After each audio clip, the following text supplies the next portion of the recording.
Riwruok mar jochiw thieth mag Kenya Union of Clinical Officers kata KUCO koro dwaro mondo mi owuo oko duol mochung'ne okumba manyien mar shif e chenro mar thieth mar SHA.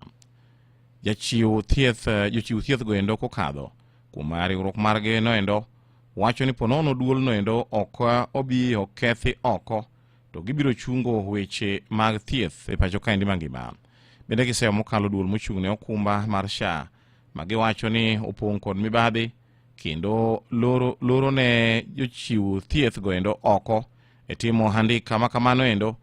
Peterson Washira en jakom mar riwruogno endo.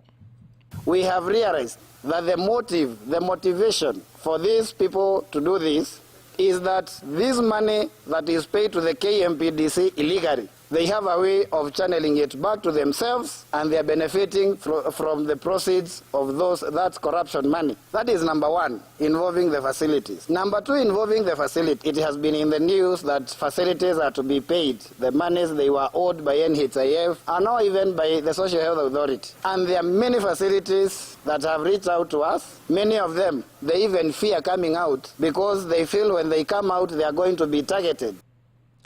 Riwruogno endo ma heo jokanyo maromo 3,000 obwogo bago ng'anyo kinde jumbe ariyo mabiro ponono ni dwachgi ok obi oketi e tim kaka gisebedo ka gidwaro noendo.